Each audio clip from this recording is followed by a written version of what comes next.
Now, the latest on a homicide investigation on Madison's south side and how Janesville kids are learning the importance of giving back this holiday season. Plus, the Badgers are heading to the Final Four. Highlights and reaction from the Fieldhouse.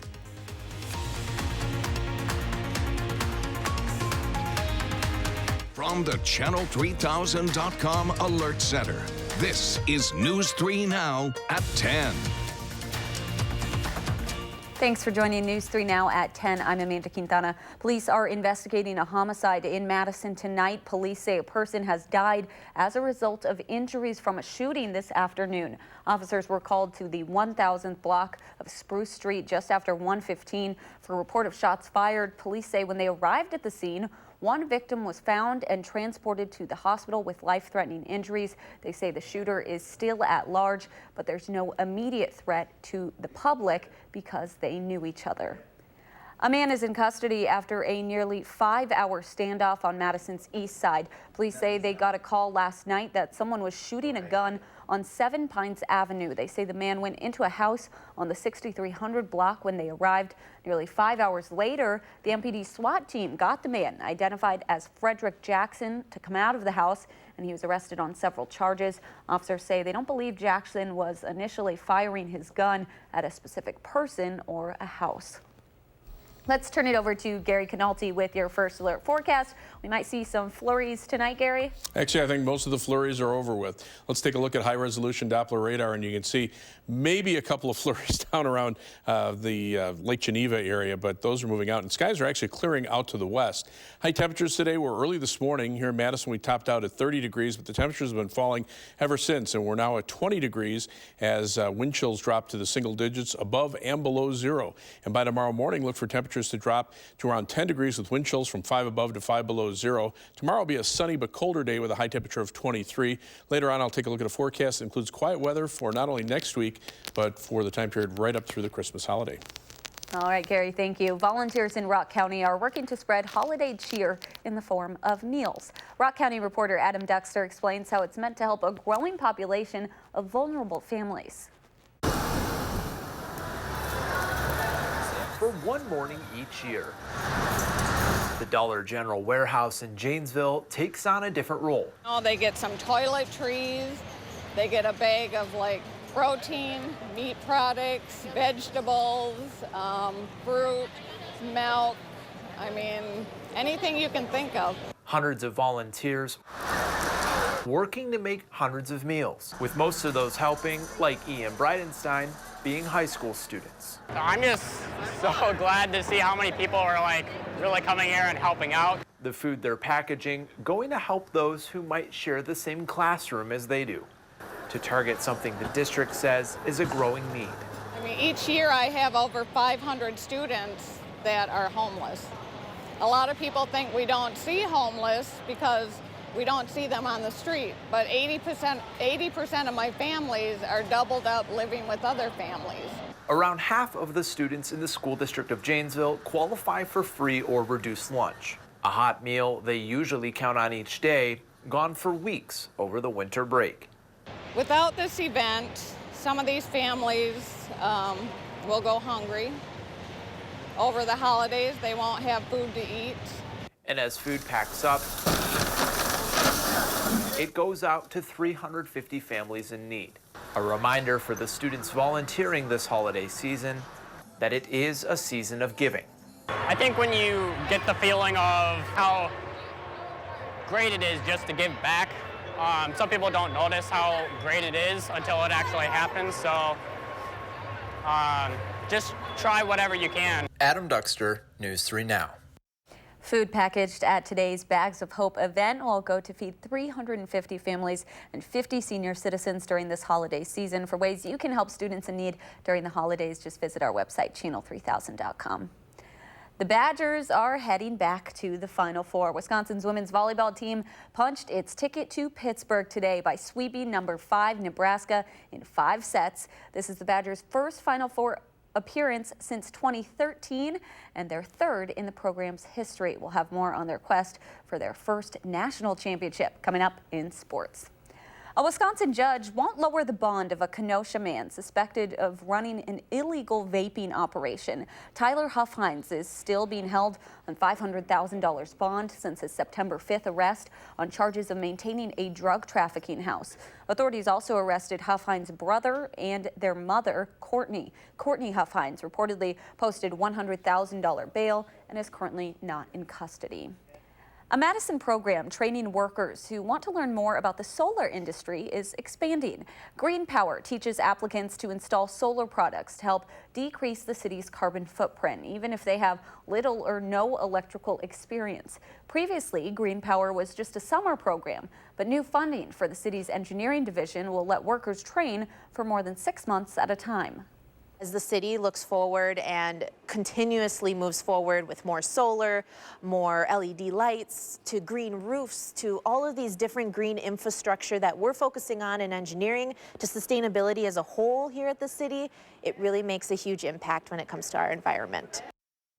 Officials say the program sets workers up for a job in the electrician field with an apprenticeship, employment with the city, or in the solar industry. Just in tonight, the Trump administration is reportedly preparing to announce a long-awaited withdrawal of troops in Afghanistan. A senior administration official says the announcement could come as early as next week, but the exact timing remains in flux. It would involve about 4,000 troops. Currently, between 12 and 13,000 U.S. troops are serving in the 18-year war. As the president makes that announcement, the House of Representatives is gearing up for a historic floor vote on impeachment expected next week. CBS News' Kenneth Craig has the latest. President Trump stopped in both locker rooms before the Army-Navy football game in Philadelphia on Saturday and then participated in the coin toss. Back in Washington, House members are getting ready to vote on whether to impeach the president on 2 articles the Judiciary Committee approved along party lines. Friday, President Trump fired back at Democrats after the articles, abuse of power and obstruction of Congress, were sent to the full House. You're trivializing impeachment.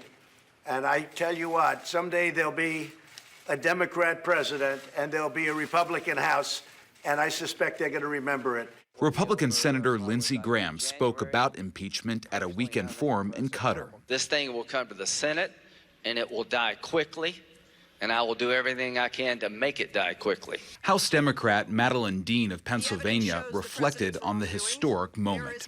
It feels like a weighty responsibility, hopefully once in a lifetime, but it also feels like an extraordinary privilege to be able to stand up for this country, to be able to stand up for the Constitution. Next Thursday marks 21 years since a Republican-led House approved 2 impeachment articles against President Bill Clinton. He was later acquitted in the Senate. Kenneth Craig, CBS News. Senate Majority Leader Mitch McConnell has been coordinating with the White House over a likely Senate trial. McConnell says the president will not be removed from office.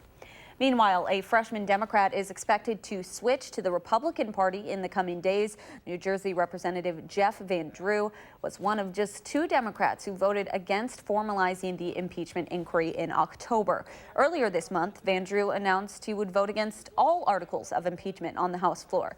Van Drew has struggled in his New Jersey district, losing major support from Democrats since being elected last year.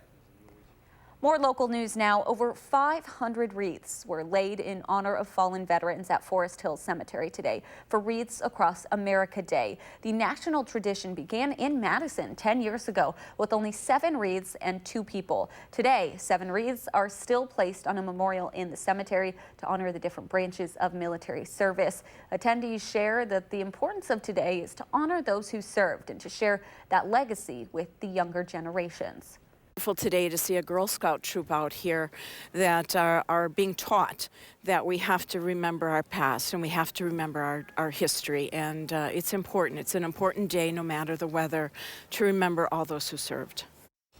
Wreaths are also being laid at Arlington National Cemetery as well as at more than 1,600 additional locations around the U.S., at sea, and abroad. A local organization honors 3 previously incarcerated people who have transformed their lives. Tonight was the 2nd annual Moses Transformation Celebration fundraising gala. The group hopes to inspire others to work through stigma and disparity to transform their lives outside of prison, but also educate the public about the things that often lead to criminal behavior and the challenges people face returning to society when they get out. The thing that we really want people to see and to understand is that these are people who are human beings. They're capable of changing, and we want the community to welcome them back and somehow break those barriers down and give them a second chance. Madison Organizing in Strength, Equality, and Solidarity is the nonprofit that works to promote social justice and end mass incarceration. Tonight's fundraiser also featured a silent auction and food. The sounds of hundreds of tubas filled the Capitol Rotunda this afternoon.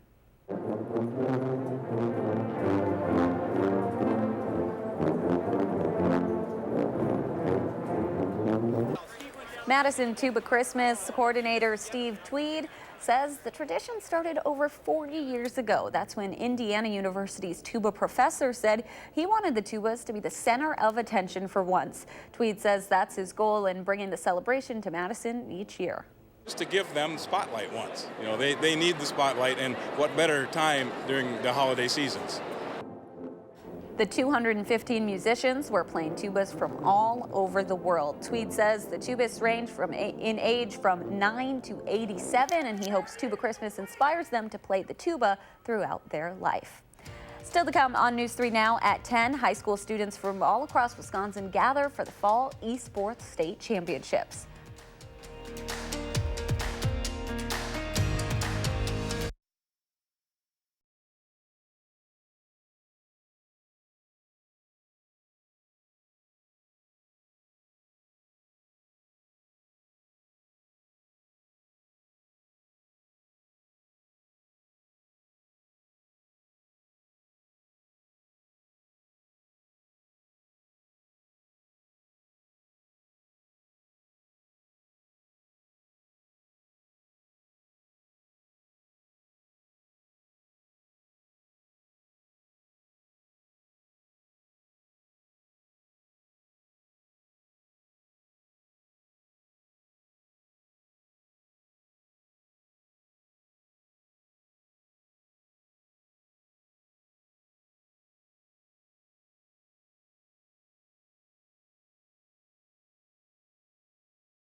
Today, the community came together to raise money for a new playground at Schenck Elementary School. The first Schenck Crafty Fair had about 35 vendors to help raise money through shopping. A lot of the playground equipment at Schenck is outdated or not handicap accessible. The PTO has already raised $15,000 towards new equipment. They need to raise another $10,000 through events like this one to buy the new equipment.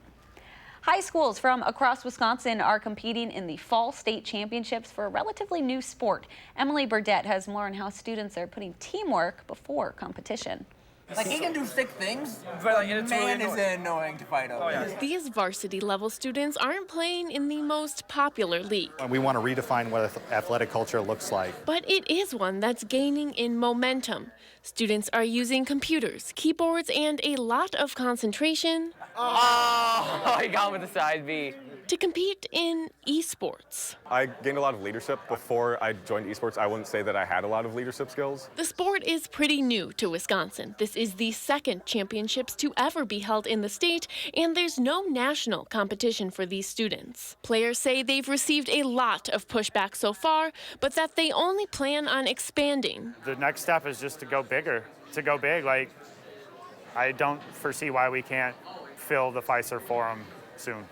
The mental stimulation from esports could be preparing students for college or for a job, even getting them scholarships, just as a traditional sport would. We use esports to connected kids to things like marketing and entrepreneurship. You know, they're getting into journalism. O'Hagan played football his entire life, but his heart isn't in the game. If you had said to me, hey, we have this opportunity for you to play video games and it's going to have a practice and you're going to actual competitions and we're going to teach you about growth mindset and healthy lifestyles and things like that through gameplay, I would have turned in my helmet in a heartbeat. He admits he's not the best gamer, but for the players, esports is about finding a team that's inclusive and can push their mental thinking. Even if one of us ends up losing, you know, we're all friends at the end of the day, and you know, that's the most important thing, you know.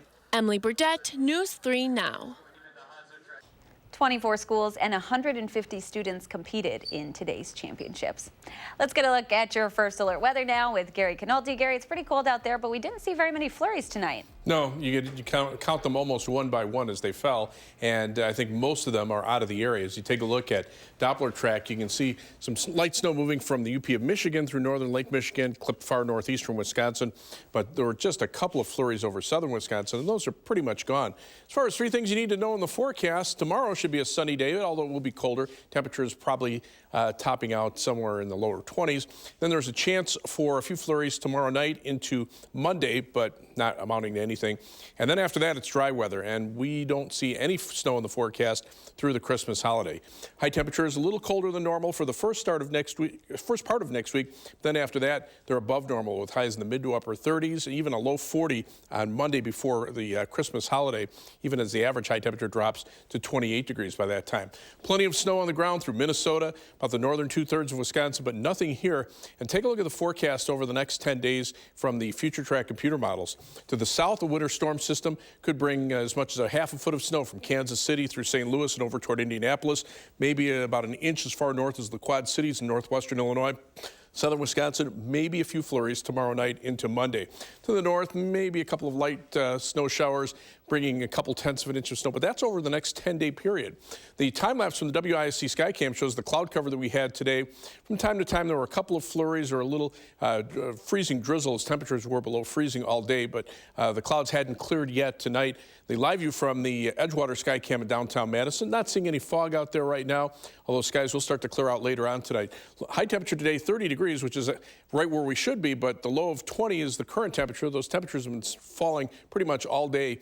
It's cloudy still, the humidity at 71%, wind chill now at 8 degrees. And across the upper Midwest, temperatures right now still around 20 in Madison, but teens to our north and west, and then single digits above and below zero across northwestern Wisconsin and northern Minnesota. Wind chills there between about 5 and 15 below zero. By morning here, we could be looking at wind chills between 5 above and 5 below zero. But as this weather system moves out, we'll see a break for tomorrow with some sunshine. Here's that next storm system that will take a southerly track and basically run from about Kansas City to St. Louis to Indianapolis with the potential for accumulating snow there. Winter weather advisories in effect through the Kansas City area, and then winter storm watches from St. Louis to Springfield, Illinois, over toward Indianapolis, Indiana. But we're just on the northern fringes of the storm with with maybe a few clouds and a few flurries from tomorrow night into Monday. So for tonight, the mostly cloudy skies will give way to partly cloudy skies late. Low temperature dropping to 10. Again, wind chills by morning, 5 above to 5 below zero. Tomorrow, mostly sunny, but a little colder. High temperature at 23. As we look at future track, the sky should clear out tonight, allowing temperatures to drop to around 10 in Madison, but single digits to the north and west. High temperatures tomorrow, lower 20s. Start to see those clouds arrive late tomorrow afternoon or tomorrow night from that southern storm system. There might be a flurry or two in there. Most areas will probably miss those even, with low temperatures in the upper teens and some clouds on Monday with high temperatures in the upper 20s. 7 to 10 day forecast, temperatures back to near 30 by Wednesday, and then we jump up into the mid to upper 30s for the end of the week, and that 41-degree high on Monday. Christmas Eve Tuesday, maybe a couple of flurries in the morning, certainly not leading to a white Christmas. And Christmas Day actually looks pretty nice too, with high temperature of around 30 and partly sunny skies. So travelers will enjoy it. We'll enjoy a nice quiet holiday weather-wise, but just won't have the snow on the ground. Not enough flurries to cover the ground or Christmas trees, any of it. Well, have to think white thoughts. Yeah, think that. Thank you, Gary. Sure. Coming up in sports, the Wisconsin volleyball team makes travel plans for Pittsburgh. Highlights from the regional finals next.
The Wisconsin volleyball team has been all business while taking care of business. 9 sets played, 9 sets won, sweeping their way into the regional finals. Tonight, the Badgers could earn a trip to the Final Four with a win over Nebraska. First time since 2013. Badgers going right to left. Molly Haggerty, oh, she's a killer.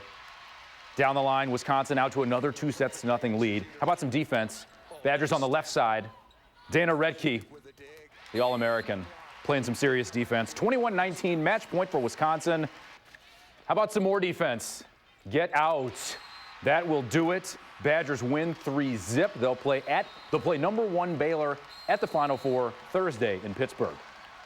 Every little girl, when they started playing volleyball, they always dream of moments like these, and I know that our whole team has, so to experience it is just amazing. Like Clark said, it's hard to put into words, but just really, really happy and proud of this team. Our message with them going out was simple, have fun, enjoy. And sometimes you can be wound so tight that you forget that. UW Whitewater football playing in the Division III semifinals, looking for their first trip to the championship game since they won it all in 2014. The Warhawks hosting St. John's of Minnesota, winner to the Stag Bowl. Both defenses playing well early, but Henry Trost finds a seam and finds the end zone. Johnny's take an early lead. Same quarter, special teams. Jalen Edmondson blocking the punt out of the end zone for a safety. The Warhawks playing more defense. They racked up 7 sacks this afternoon. Justin Hansen taking down Jackson Erdman. Second half offense, Max Myler. Shout out Mount Horror Barneveld. Max Myler. Run pass option, always going to run. And that is a good option. 38 yards to pay dirt. Touchdown Warhawks. Whitewater up 3 late. Erdman trying to lead a comeback. Matt Anderson having none of it. Thievin just takes the ball away. Whitewater wins 35-32. They will play North Central College in next week's Stag Bowl Friday in Shenandoah, Texas. Wisconsin junior Jonathan Taylor finished 5th in this year's Heisman voting. LSU QB Joe Burrow, your winner. Now, some college running backs have decided to skip their bowl games in order to prepare for the NFL draft or avoid injury. If you're a Wisconsin fan or just a fan of good running backs, worry not. Taylor did not hesitate when he said he is definitely playing in the Rose Bowl. Really just because, everybody's situation is different, but, I worked so hard in the offseason with these guys. We earned the right to play in the Big Ten Championship, and by doing so, we also earned the right to play another game, so I just feel as though it'd only be right. High school basketball, and that's what Jay Wilson is doing, being more famous everywhere he goes. PA announced in Madison Memorial, Madison East tonight, first half. East, Michael McIntosh to steal. Anthony Washington, that's a one-handed per-golder throwdown. Visitors up 8. Madison Memorial's Kyle Yu from distance. Dialed in, cuts the lead to 2, but East, too much tonight. Keontae Jones to a wide-open McIntosh. Buckets. East wins 67-60, the final. The Bucks have won 17 straight games in a row, back-to-back, consecutively, one after the other. Hosting Cleveland tonight. Giannis, the steal, the strides, finger roll or dunk, I don't know. I can decide in midair. 29 points for the Greek Freak, Chris Middleton. 19 of his 24 in the first half. Buck Stars playing limited minutes, but they played well when they did play. Giannis, 3-ball. Bucks win again, 125-108. That would be 18 straight wins. Franchise record is 20, set back in 1971. 18, one after another. One after the other consecutively, back-to-back, yes. So it hasn't gotten boring yet. So, yeah, we'll see if they can always fun, get to 20. Why not? All right, we'll be right back.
All right, so no white Christmas, it looks like. Doesn't look like it. I'm looking for snowflakes out on the radar and not finding any tonight. Maybe a couple of flurries out there in southeastern Wisconsin, but skies are actually clearing out to the west. Temperature right now 20 in Madison, but already in the teens to our west, where wind chills are dropping to at or below 0 north and west of the Dells. By tomorrow morning, we're down to about 10 with wind chills hovering around 0. Highs in the low 20s tomorrow. Chance for a flurry tomorrow night and Monday. Otherwise, a warm up at the end of next week, and you can see Christmas Eve at the end of that 10-day. No snow in that forecast.